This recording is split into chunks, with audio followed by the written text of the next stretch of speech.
poco más de un año, Argentina estrenará su última joya nuclear, el reactor multipropósito RADIES ubicado en Ezeiza, con el que ayudará a incrementar la esperanza de vida mundial, al constituirse como el mayor productor de radioisótopos, molibdeno 99, elemento clave y en escasez global para los estudios de medicina nuclear que posibilitan mejores diagnósticos y tratamientos médicos en enfermedades como el cáncer y distintas cardiopatías. Es que mientras otros reactores dedicados a la producción de radioisótopos en distintas partes del mundo ya están obsoletos o directamente apagados, la Comisión Nacional de Energía Atómica, CNEA, está pronta a inaugurar a fin de 2024 este reactor multipropósito, que no solo servirá para potenciar la medicina nuclear, sino también que su funcionamiento será clave en otras áreas científicas y tecnológicas.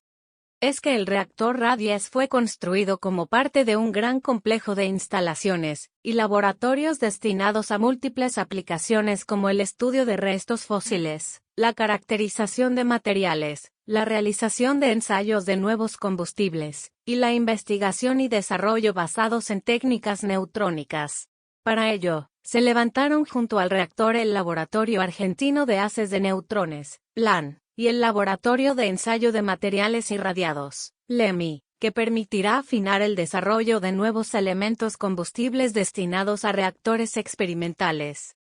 De esta forma, con el RADIES nuestro país se pondrá al tope de los desarrollos de este tipo de reactores, siguiendo una línea de evolución tecnológica cuya referencia inmediata es el proyecto OPO, el más moderno reactor de producción de radioisótopos que Argentina a través de INVAP construyó para Australia, 2007, reafirmando su lugar como referente mundial en tecnología nuclear.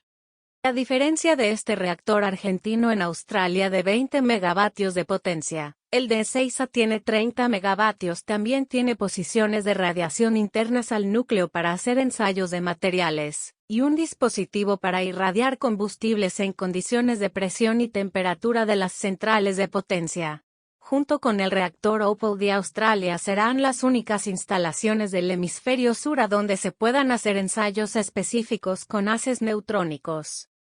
Su construcción tiene un aporte de más del 80% de empresas e instituciones locales en tecnología y servicios asociados. Su funcionamiento en 2024 permitirá reemplazar al RA-3, un reactor de 10 megavatios en operación desde 1967 que está próximo a jubilarse, pese a las reformas y actualizaciones que tuvo en los últimos años.